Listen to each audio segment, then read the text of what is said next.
Hi, everyone, and welcome back to the Shane Plays Out of the Abyss Notes series, where I take my party of intrepid adventurers at my friendly local game store through Out of the Abyss, the 5th edition Underdark adventure. So we're on video 77, I think. Wow.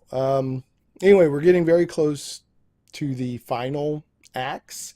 So things are about to get even crazier as we keep going with this and kind of start wrapping it up, get into the end game of the campaign. But before we get into the most recent session, of course, I'm going to put on my +3 spectacles, viewer feedback, and we'll take a look real quick at what viewer feedback we've had from recent videos.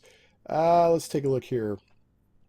Oh yeah, as a reminder, this is a summary, a recap with thoughts, notes, etc. on DMing Out of the Abyss, my thoughts as a DM, rules clarifications, etc., etc. This is not an actual play or a blow by blow. So I usually do viewer feedback, then any rules clarifications that came up in my sessions, and then I'll recap the previous session. So if you're a first time viewer, thanks for coming along. If you're a long time viewer, thanks so much for staying along. So here we go. Anyway, all right. So for video 76, Sonic Halo said, even though it's not a thing in D&D, since I brought them up, he now wants to make weeping angels for an encounter for his home game someday. So we, last video, or maybe his video before, talked about the gallery of angels where the angels had been turned into basically statues as punishment for listed crimes. We don't know what the crimes were, but the respective deities were punishing these angels, and they turned them basically to stone to spend the rest of their existence in the Underdark in this cavern. And I kind of played around a little bit with the weeping angel thing from Doctor Who, with the little video at the end of the teaser at the end of the recap video and all that. But anyway, so he says he's planning on a low magic campaign sometime in the next several months, and that would be a great horror encounter. It would also hint at the greater cosmology without the party actually going on a planescape adventure. So there you go. They're, extraplanar beings that have come into the prime material plane or whatever. So, and my response and what I base it on, because the weeping angels in Doctor Who, now they can kill you outright. When they're first introduced, all they do is they kill you by sending you back in time. So you're like, no, and all of a sudden you're sent back in time. Which is, I mean, it's kind of scary, but it's also kind of interesting, right? Depending on where you are in life. Like right now, I would be utterly horrified to suddenly disappear and be sent back in time. I have my wife who I love, my son, my life that I've built up. But there's times in my life, my, mid-20s or early 20s or whatever, you're like, well, yeah, okay, I'll go back in time. Sure, why not? So it's kind of a hit or miss whether that's scary.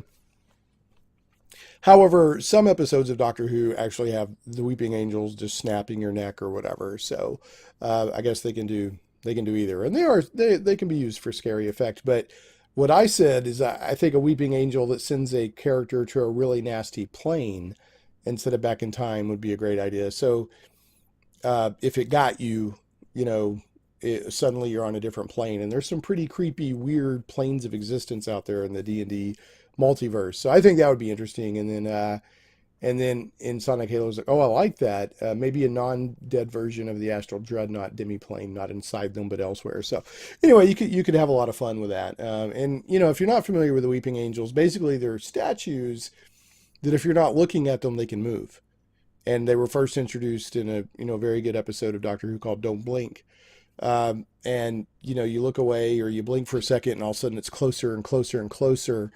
And then soon enough, it's right on you, because nothing's watching it, right? So kind of a neat creature for D&D if you wanted to play around with that. Now, Vasily wrote in and said those angels are super creepy. And then he said, "Hey Shane, I'm curious if you get feedback from your players periodically about how the campaign is going. If so, what do they think so far?" He said that he checks with his players every 3 months or so, And so far, they love the story, but are getting a feeling that there are no dungeon crawls at all, and see the campaign as a series of travel, boss battle, almost like a video game. Um, he says overall they love it. Well, hold on a second. Overall, they love it, but they seem a bit critical of those aspects. Just curious if you found similar feelings from my players. So, most of the feedback that I've been getting from my players has been positive. I haven't really gotten a lot of feedback like that. However, one thing I've done is once I established what travel in the Underdark is like, I started de-emphasizing the travel and started summarizing it or kind of montaging it with just every now and then throwing in a regular type travel into a full session or half a session or something like that, just to remind them, yeah, you're in the Underdark, and here's what traveling in the Underdark is like. So I also gotten to where when I get to the larger areas or the encounters, I'll kind of camp out there for a little while, and I think that's kind of helped uh, get rid of that travel encounter, travel encounter type feeling, because it would be very easy to fall into that rut or rhythm or whatever in the Underdark because it's so huge. Uh, you know, Very huge. Now, I do give Wizards of the Coast and Chris Perkins and everybody that designed this adventure credit. They've really enriched and fleshed out the Underdark and made it a exotic, at times beautiful, almost always dangerous kind of place, but gave it a very um, varied ecology and that sort of thing, geography. So I'll give them that. Another thing, of course, I've done with my campaign is I introduced that wand of limited vengeancey Underdark teleportation, so they can kind of move around. It cuts down on a lot of their travel back to Viseron at the Tower of Vengeance. So, and I think, for example, when they went back to Gauntlgrim for that sort of homebrewed encounter that was kind of role play coming out of an action that one of the characters had taken, one of the players, I just said, okay, you're there. So, so anyway, that's kind of how I handled it. And now one thing I will say, there are some dungeon crawls within uh, this area or within the Underdark. I mean, some of it's city encounters, but some of it is straight up dungeon crawls. Um, the Blending Stone, a lot of that is a dungeon crawl. The Whirlstone Tunnels is a dungeon crawl. You know, that I know there's some other ones. So, uh, you can kind of make the Purple Worm Nursery a dungeon crawl. So, there you go. And remember, as a DM, you can mix and match to taste. You can change encounters. You can substitute encounters. Do whatever, that makes sure everybody's still having fun while sticking to the spirit of the campaign, because you bought a pre-written campaign for a reason, right? One would think. Uh, so within reason, change things up to make your players happy, have fun.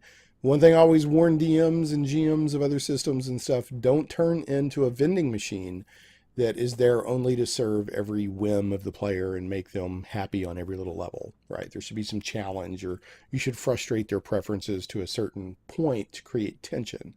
And also, you want to make sure you're having fun. You don't want to turn the campaign into something that you're not enjoying doing. So there you go. All right. Appreciate that feedback. Looks like that's it for video 76. Now, I do have a quick rules clarification before I take off my +3 spectacles of viewer feedback. So now there are transmogrifying into the +3 spectacles of rules clarification in this last encounter. I think it was in this last encounter. Yeah, it would have had to be in the last session because it's a rules clarification I'm going through now. It came up like, how do you handle putting manacles on somebody during initiative? So, if there's combat or any other circumstance that you're in where, people can take actions in initiative order, etc., how do you get manacles on somebody? Now, the player's handbook on page 152 will give information on what manacles are. And by manacles, we mean basically, old medieval kind of handcuff things. Let's go to 152. So I look up the manacle, and it just says these metal restraints can bind a small or medium creature. Escaping the manacles requires a successful DC 20 dexterity check. Breaking them requires a successful DC 20 strength check. Each set of manacles comes with one key. Without the key, a creature proficient with thieves' tools can pick the manacle's lock with a successful DC 15 dexterity check. Manacles have 15 hit points. So there you go. It doesn't say anything about how do you put them on somebody. So I basically ruled on the spot that it was a grapple, right? It was an opposed check of strength or dexterity versus strength or dexterity. And whoever won, is basically athletics versus acrobatics or, whatever.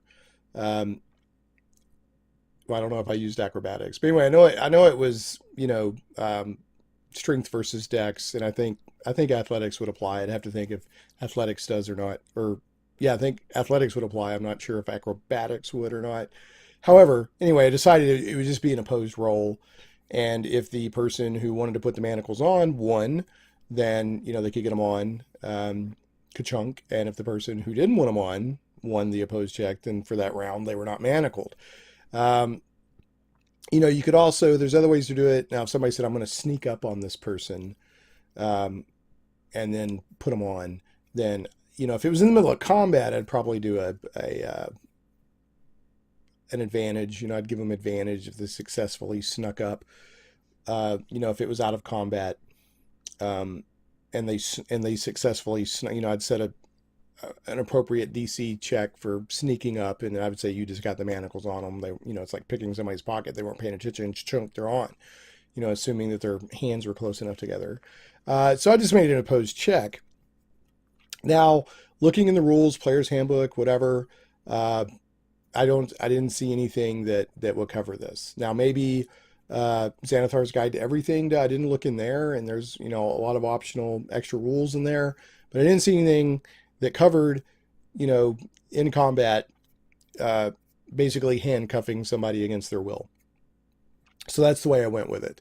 And, I looked online a few places afterwards, and, a lot of people kind of went the way I went with it, which is, make it an opposed check, strength versus dex, or, vice versa, or strength versus strength, or dex versus dex, or dex versus strength, whatever the characters and NPCs and whatnot in question wanted to use.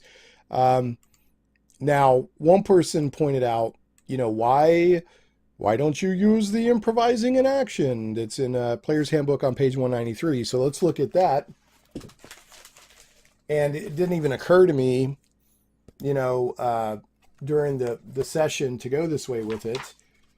But improvising in action on page 193 in the Player's Handbook says, your character can do things not covered by the actions in this chapter, such as breaking down doors, intimidating enemies, sensing weaknesses and magical defenses, or calling for parley with a foe. The only limits to the actions you can attempt are your imagination and your character's ability scores.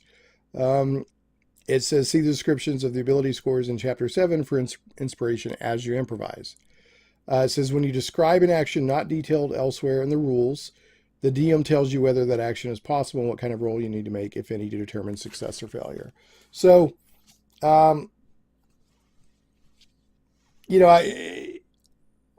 that's kind of a loose rule. There's not a lot there, but it does say, hey, just because it's not covered in the rules doesn't mean you can't try it.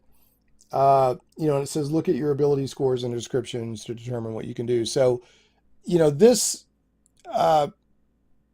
would be, somebody's going, is if I'm reading this, not just saying, hey, I want to manacle somebody, but going to the DM and saying, I want to manacle somebody, and I think that this ability score would cover that, right? I want to use my dexterity or my strength or my intelligence or whatever this way to accomplish this action that's not covered in the rules.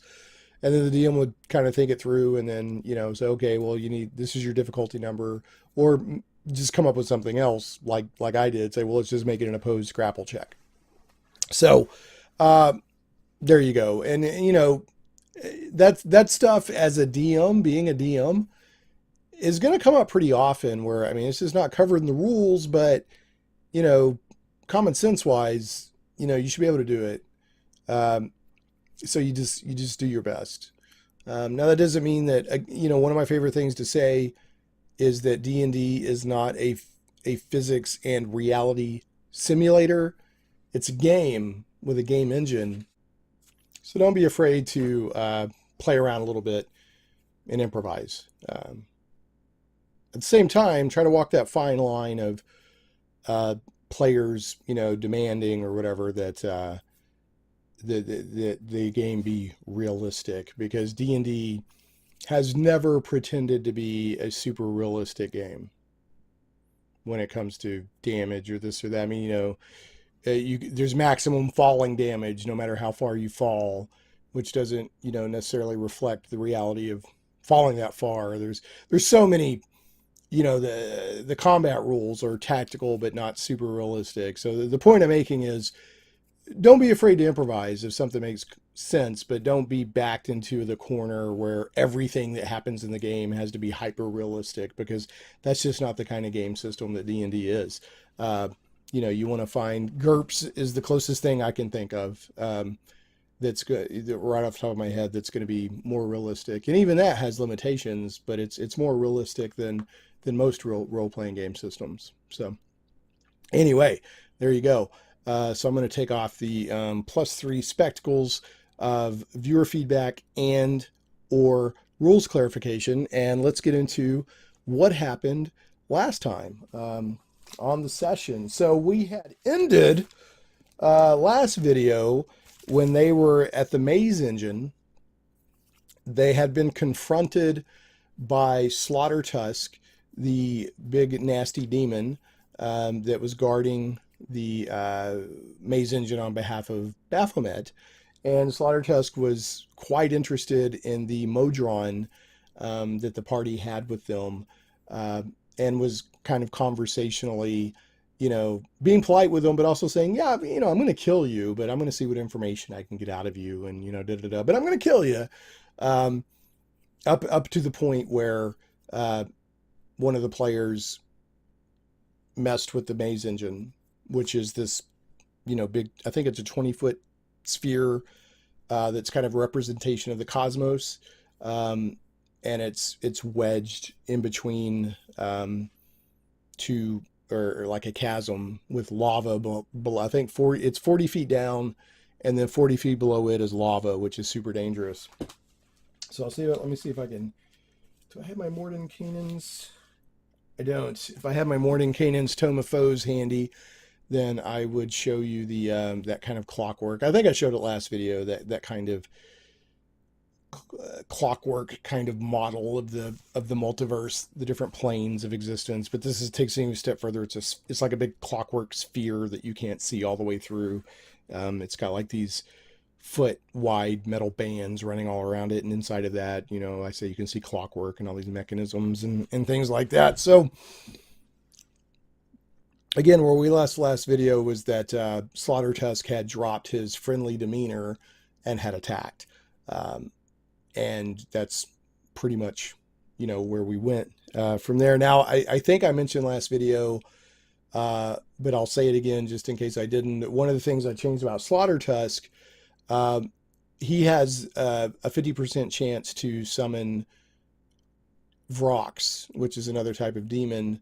And what I did was because the party's kind of larger and tends to be OP in this stuff, I just said he can automatically summon Vrox. I didn't make it a 50% chance, and then I rolled whatever I think it's 1d6 Vrox.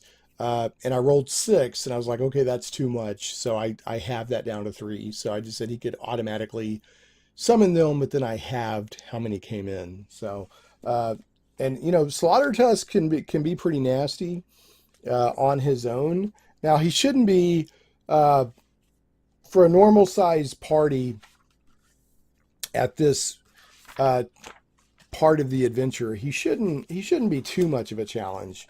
I doubt anybody will die, but he has a little bit of challenge. But yeah, he's a Nalfeshni named Slaughtertusk, and it says Slaughtertusk is happy to let a fight drag on, feasting on its enemy's pain before finally slaying them. If reduced to fewer than 100 hit points, it uses its summon demon feature. See the variant demon summoning uh, sidebar in Demon's entry of the Monster Manual, and tries to summon 1d6 Vrox. It has a 50% chance of succeeding. Slaughtertusk is a bully at heart and begs for its life if the adventurers have it at their mercy, promising to tell them the secrets of the maze engine or anything else they want. At the first opportunity, it teleports away, summoning demonic aid to cover its retreat if possible. So the way our fight kind of played out was that the Vrox were summoned probably 2 or 3 rounds before he decided to split. And he did eventually, like during the fight, just teleport out. Boom, gone. And I don't think it at first occurred to the party that he had teleported. They were like, whoa, he's gone. Is he invisible? Did he go to another plane of existence or dimension? Whatever. And it didn't occur automatically to them to think that that he teleported. Although eventually one of the players started looking around the cavern, it occurred to them like, I want to look around and see if I can find Slaughtertusk.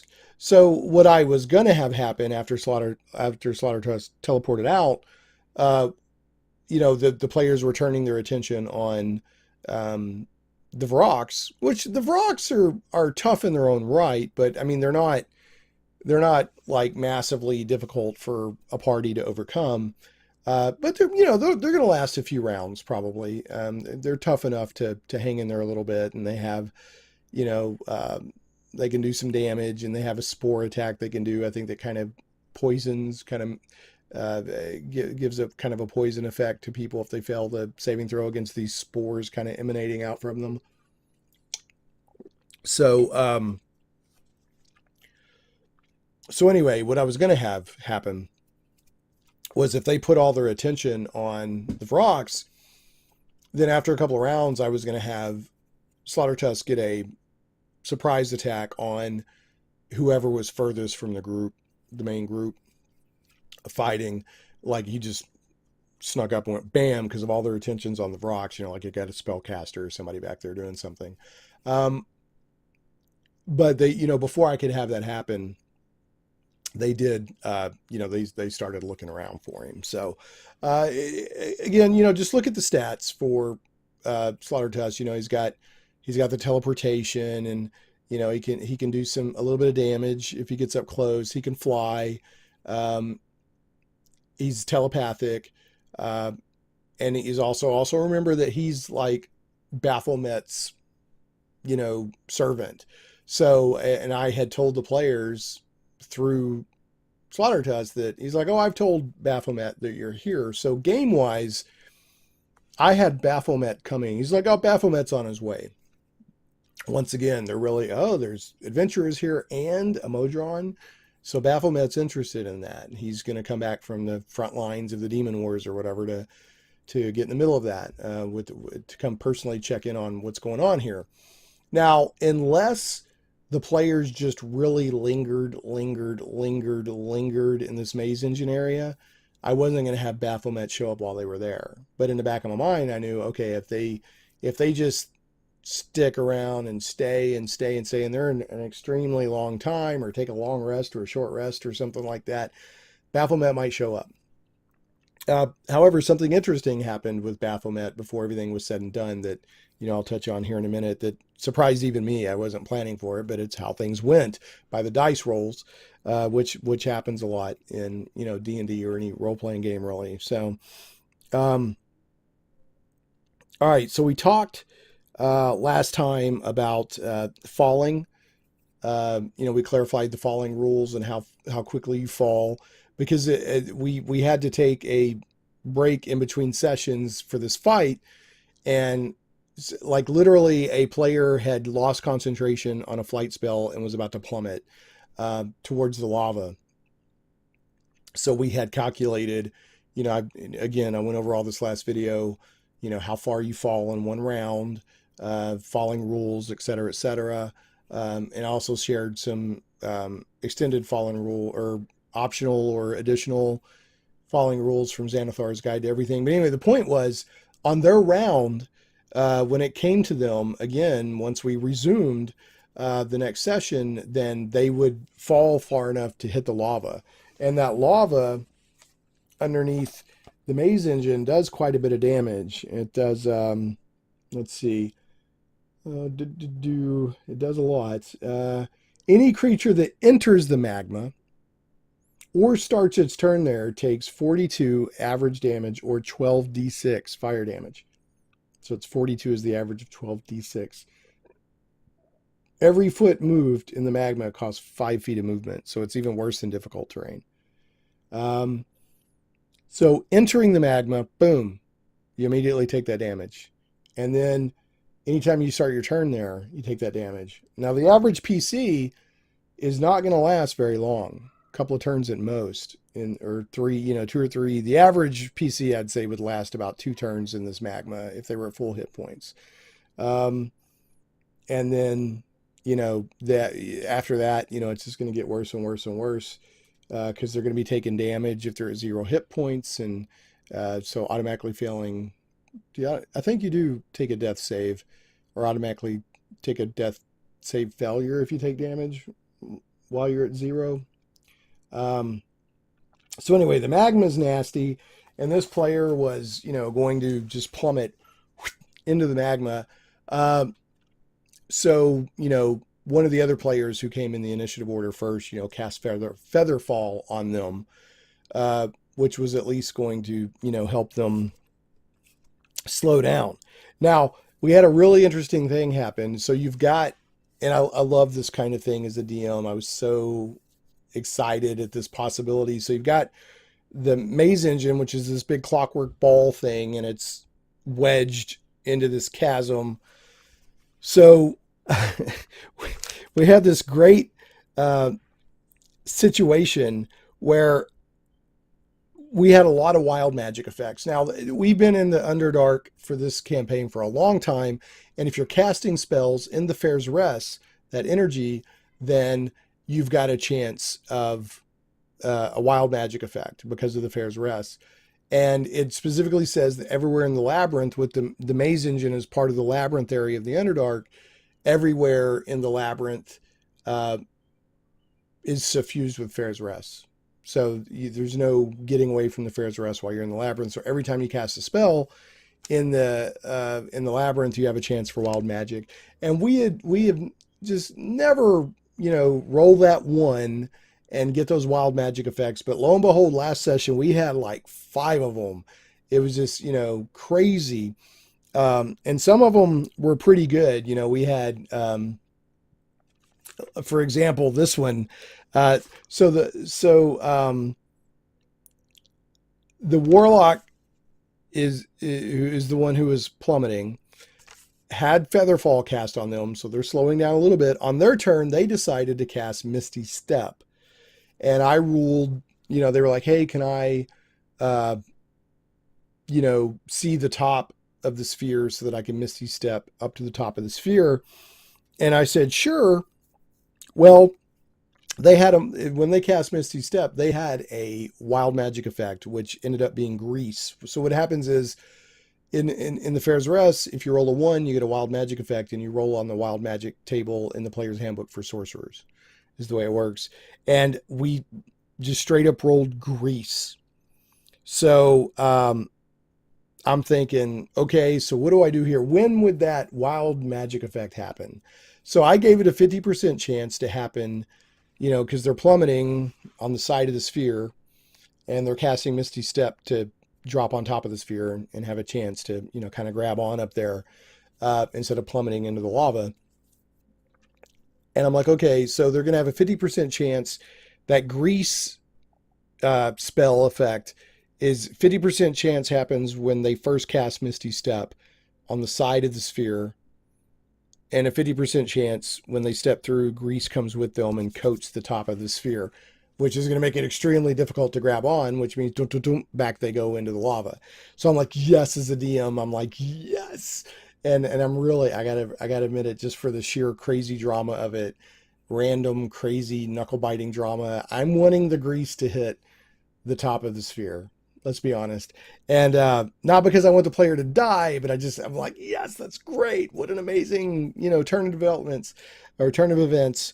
And anyway, the way I think I even no, I rolled it. I don't think I let them roll it. I rolled the percentage dice, and it was the way it rolled is that the grease was on the side of the sphere and it shot down into lava and was sizzling and burbling and stuff like that, frying in the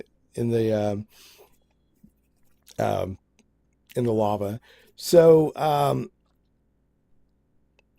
I would have what I would have done if the grease had hit the top of the sphere. I would have given their dex save to grab on. I would have made that a disadvantage. As it was, they got a dex save without disadvantage, and they were able to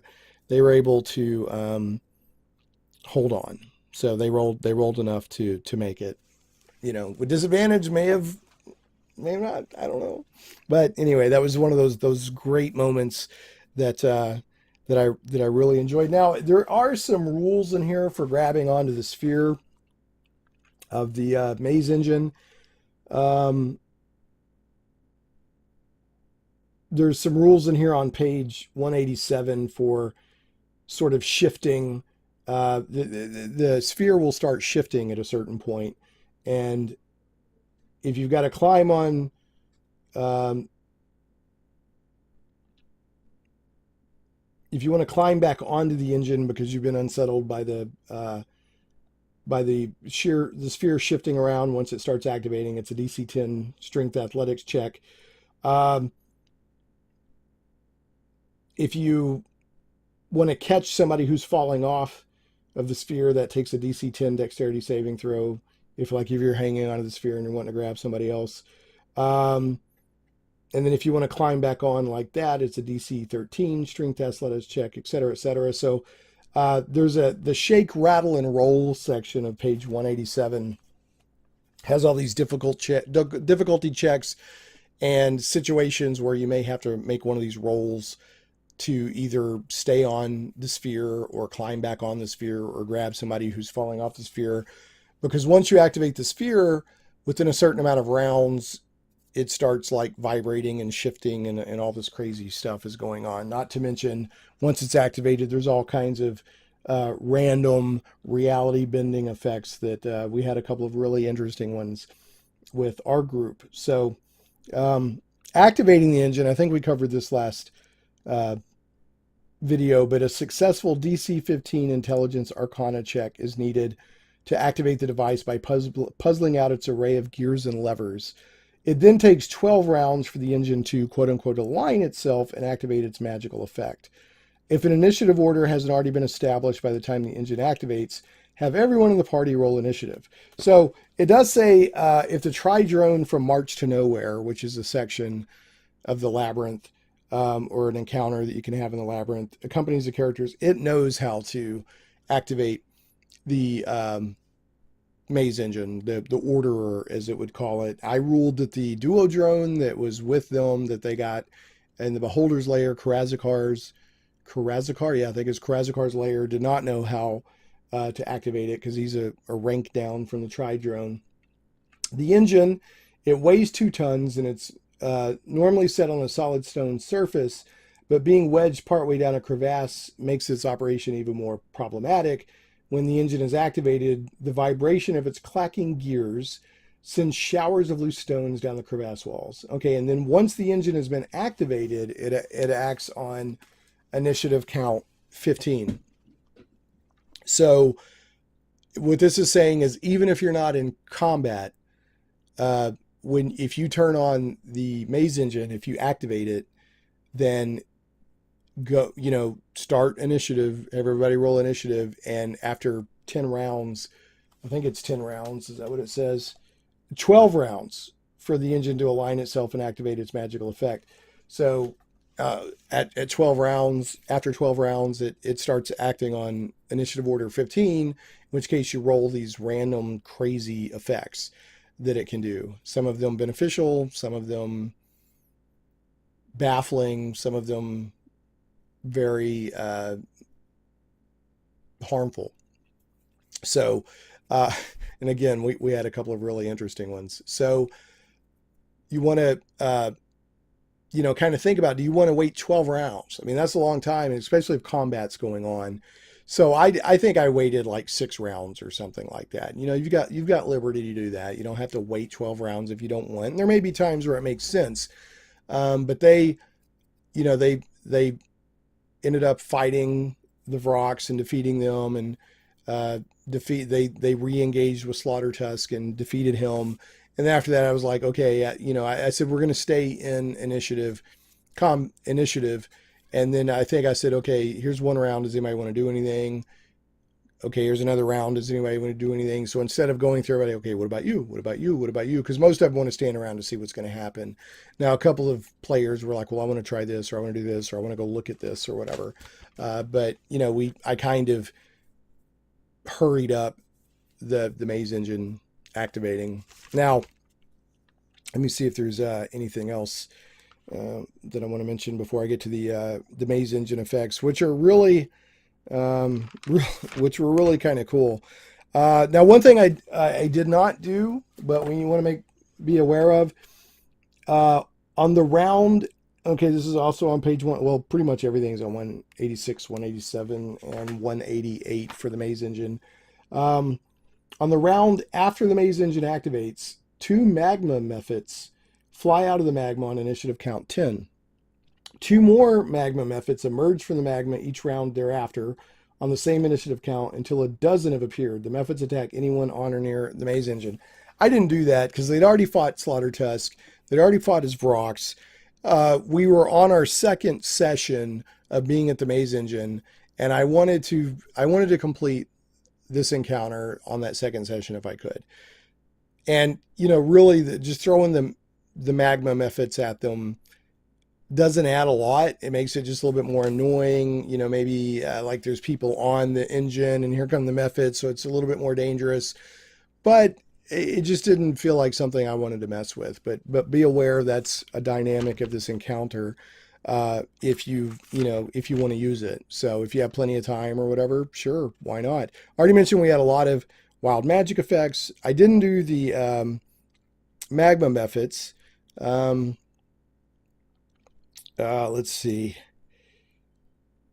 Okay, yeah. So eventually they defeated Slaughtertusk. Now, one thing that did happen, I want to mention on Slaughtertusk. One of the players did start looking around for Slaughtertusk, and I had him after he teleported. I had him hiding way far away, like 300 feet away or something like that. Like up at the top of the cavern, way far away in the back, with like kind of in the shadows. And one of the players did look around and was looking for him and rolled well enough. I can't remember what the roll was. I said, give me a perception roll, and saw Slaughtertusk. Now, they had flight ability, I think, from boots of flying or sandals of flying, whatever it is. So they started flying, dashing, flying towards Slaughtertusk.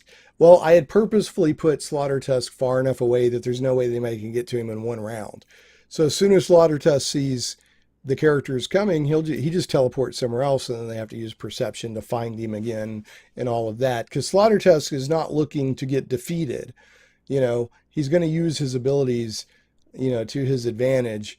Although once it became obvious that the maze engine, was going to activate, and he knew Baphomet was coming and all that, he did get in the middle of the fight. He kind of teleported back in the middle of the fight to try to kill the character that was mainly interacting with the maze engine, and was defeated, at which point I think the remaining Vrock disappeared, because, if you summon something and you're defeated, usually it goes away as well. And that the player that was trying to, I think I have some fighting cats back here.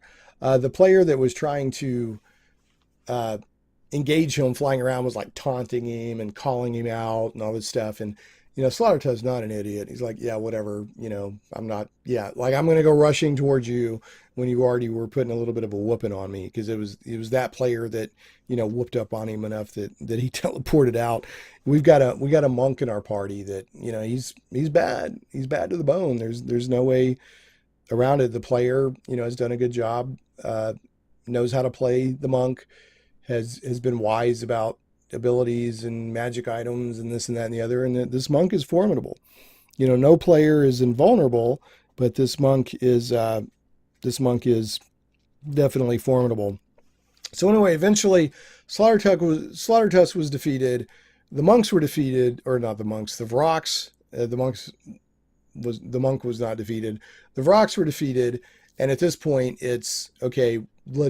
Obviously this thing is getting closer to activating. Okay, now it's activated. So the maze engine activates.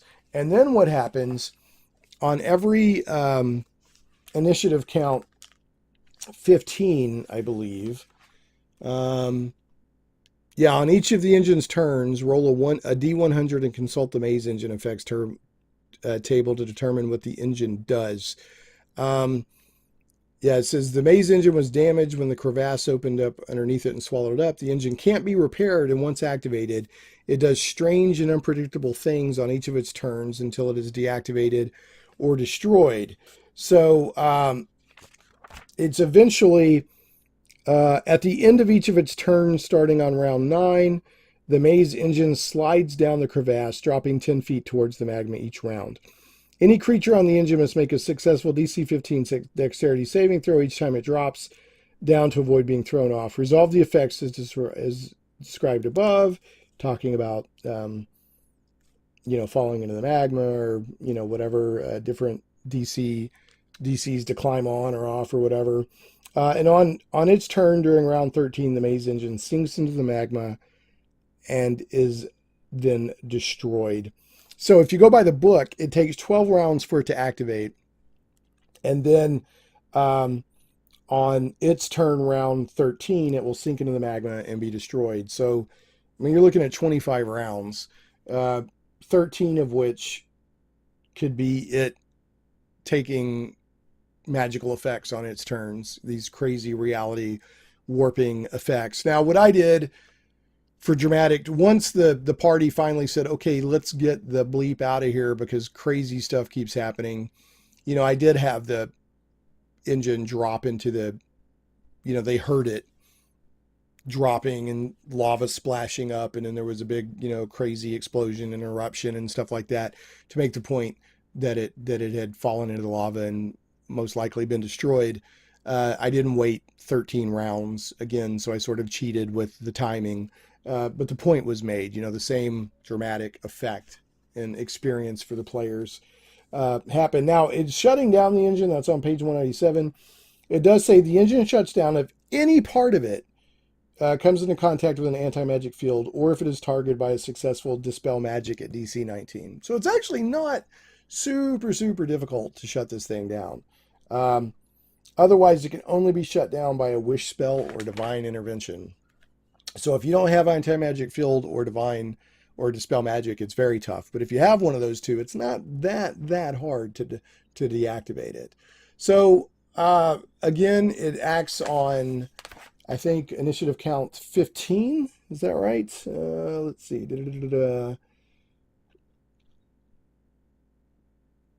It activates, takes 12 rounds. I think didn't I just read this? Yeah, once the engine has been activated, it quote unquote acts on initiative count 15, and on initiative count 15 for each of its rounds or each of its actions, you roll a D100 and you take an effect. Now, here's some of the effects that we had. We had a lightning attack, which did a lot of damage. We had a burst of gemstones, most of which went down into the lava because it kind of fountains out gemstones. A ring of feather falling just sort of appeared and went ting ting ting near the party. And I'll discuss a couple more here in a second that are interesting. Here from the book, And this happens a couple of times. Arcs of white light can play across the surface of the engine until the end of its turn.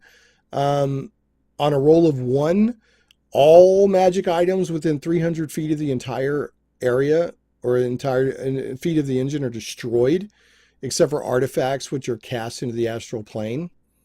So this is like a deck of many things, like really good things or really bad things could happen. 81 through 100. The engine emits a flash of violet white light. All extraplanar creatures within 100 miles of the engine instantly return to their native planes of existence. That we rolled that result. I actually rolled it more than once, but I only let it happen once. And so 2 things happen. One, the party knows, one, the party doesn't, but I think one player may have even thought out loud, kind of guessing at it. First thing that happened is their pet Modron disappeared. Boom, it's an extraplanar being. Gone. It went back to Mechanus or whatever it's, whatever reality it is that, or plane of existence it is that Modrons are from. So it's gone, just disappeared. And the players figured out, for the most part, what happened. They were like, did it just go back to where it came from? And I was like, you don't know, but it's possible. But they pretty much guessed what happened. Now, another player thought out loud, and they're right. This Modron, by this point, had become a rogue Modron. So it will be, is it Primus? Is their leader? Or their plane of existence? We'll say Mechanus for their plane of existence, and Primus is their sort of deity thing. Well, a rogue Modron goes against order, and if discovered, will be destroyed by the other Modrons. So, one of the players thought about that, like, is there, will it be okay? And I'm like, I don't know. But I did have we did some Facebook communication in between sessions. I don't do that a lot, but we did a little bit of role playing and narrative stuff on Facebook in our private campaign group because it's, we had a delay of a couple of weeks in between sessions. So I didn't want to let things just completely lie fallow. So we talked about that Viseron theorized. It's like, that Modron, because he said, tell me everything that happened. And they told him, he was like, okay, well, that Modron's probably going to get destroyed by its fellow Modrons because it is now rogue. The engine can spew harmless multicolored. Oh, let me tell you the other thing that happened. And one of the players also thought, like, ooh, did this happen too? And I'm like, you have no idea. Baphomet was on the way, and I ruled internally with the players don't know this, but I decided that Baphomet, one of the demon lords, was within 100 miles, and so Baphomet gone. So they've sent one of the demon lords back to the abyss, and they don't even know that. I think they might suspect it's possible because they knew that Baphomet was on the way. And I think we were talking out of character. And I was like, okay, so the effect was within 100 miles stuff, extraplanar stuff went back to its home plane of existence. So I think they may be guessing, but I have not confirmed that. A green slod can appear. Each creature within 120 feet of the maze engine can become invisible. Let's see. A randomly determined magic item can appear in a safe location. That's what happened with that Ring of Featherfall. The engine spits out multicolored gemstones. It's, you can get ability score increases. Slippery goo can flip out. An anti-magic field can... And that happened. I think... somebody was doing magic near the sphere, the maze engine, and an anti-magic field snapped into place. I think it was going to affect some Featherfall or something. I can't remember exactly. Now, here's one that we've talked about in viewer comments before that I'm like, if I'd have rolled this one, either I would just not take it and say, just ignore the result, or I would heavily modify it. But if you roll a 9 or a 10, the engine emits a bright flash of white light. All player characters are transported back in time as they are now, so level, equipment, etc., to the moment when the adventure began. They appear in Velkenvelv's slave pen, unshackled and unbound, with all of their experience points, abilities, equipment, and memories. Wow. Nope, not doing it. Mm-mm. Mm-mm. Nope, not going back through all that again. I know that other DMs might want to do that, but this one doesn't. Um, what I might have done is do an escape from Velkenvelv to where, they're just, kicking butt, and then, have things kind of go hazy and they show back up at the Maze Engine just for fun. But I don't want to go back through everything again. But if other parties and DMs do, go for it. One of my players, even said after we were done for the night, it's like, oh, I had read online that, one of the possibilities was to go back in time and start everything all over. And I didn't say anything then, uh, but later I sent out a message to everybody and I said, hey, and I didn't even identify who it was. This wasn't about calling anybody out. I said, someone mentioned that they knew one of the effects of the Maze Engine.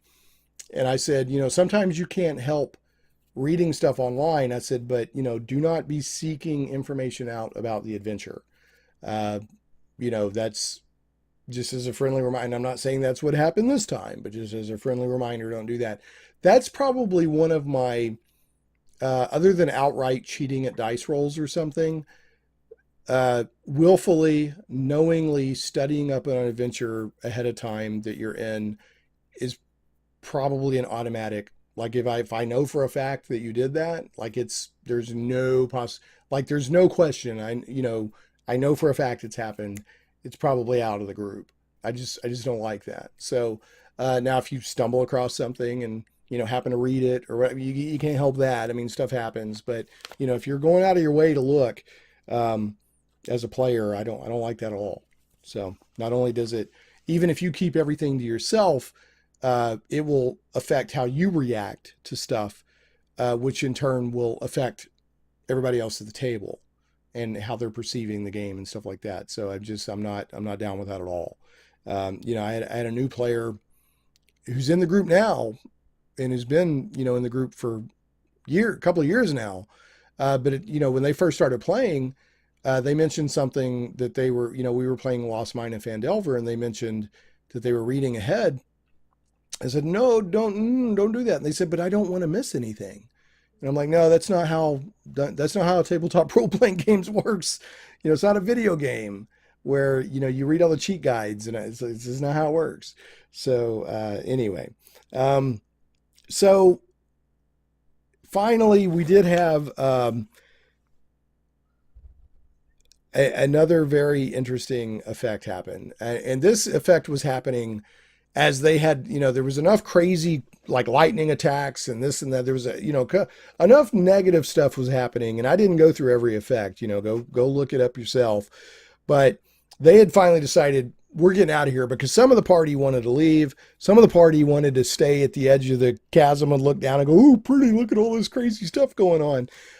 Players being players. And, finally, even they were like, okay, we'd probably better get out of here because, this is getting pretty crazy. So they're all running off, and we had a couple other things happen. And one of my players' characters got turned into a flying snake, which we're still having fun with. I told them out of character, I said, I'm not going to leave you as a flying snake, but we're going to have fun with it. So they got turned into a flying snake. And then the other thing is, and this is a stunner. This is a total stunner. Let me go back to this random table and read you this effect. There's a result where a previous character or NPC can come back to life. And I rolled that, and it was just too delicious not to do.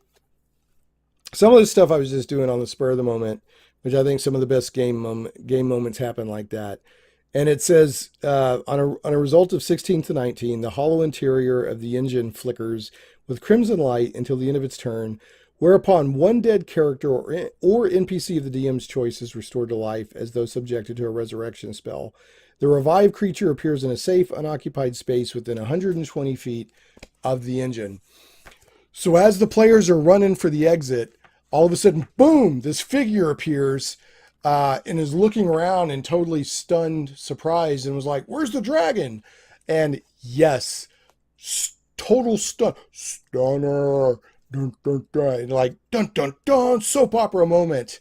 Yes, that's right, Mara, the second level half-orc paladin, who is famous or infamous in this campaign, as it were. I've gotten a lot of comments on puffs back into existence with all of their, and I just ignored as by the resurrection. They're there, and they've got all their gear. They're still the second level. They've got the sword, and they're like, "Where's the dragon?" Because the last thing they remember is charging the dragon, and the dragon, is attacking them. Well, they had died. And so for them, it's instantaneously, all of a sudden, they're just, what? Just looking around like, what? Where am I? And, the player who played Mara was like, "Oh, that's so cool," because they liked that character. And, so some of the player characters remembered her, some are new and didn't, but everybody looks different, but Mara's still, they're looking the same, and everyone's kind of like, what in the, it's like ultimate soap opera moment. And I just thought, I was like, out of all the people I could bring back, I thought I could maybe bring back an NPC that had died, like Ron Tor. I think it was at Bupito that was the sort of serial killer NPC, and then you had the twins, the twin were-rats. So there's different stuff I could have done. We've had other characters die, there's one character named Anna that was the one that was like, Demogorgon sends his regards, and threw a flaming thing at Zugtmoy in Neverlight Grove to try to start a gang war. That character's fate is I know what that character's fate is. It could very well be dead, but the players don't know. They're like, "Oh, well, how come you didn't bring Anna back?" Well, you don't even know if Anna's dead or not. So anyway, they were like, "Whoa," that was just a nice, fun, stunning moment. And we'll talk maybe more next video about how we're going to handle Mara. Right now I've told the player who originally created Mara, I said, you can have some initial input into how she reacts or what she does, but for now she's going to be an NPC. You guys are way up higher level or whatever, maybe if there's another adventurer that's lower level that connects in with the guild that you're a part of, maybe she can partake. But for right now, they were just like, run. So she's like, "Oh, okay." So she runs with them, and they basically ran out of the cave right when the maze engine dropped in the lava and everything exploded and all that. So in between, before the next session, they basically just made it back to Vizeron and told Vizeron everything that happened. So that's basically where we're at. So anyway, thanks for watching. We will catch you next time on the Shane Plays Out of the Abyss Notes series, where we will be headed almost certainly to the Fetid Wedding, even though the book kind of takes you to Menzoberranzan. I'm going to tinker around with that a little bit. But we will make it to Menzoberranzan, the City of Spiders, before everything is said and done. Thanks so much for watching. I appreciate your comments and thoughts on this video. Please leave it a thumbs up and a comment. That helps me out a lot. And we will catch you next time on Shane Plays. Thanks for watching.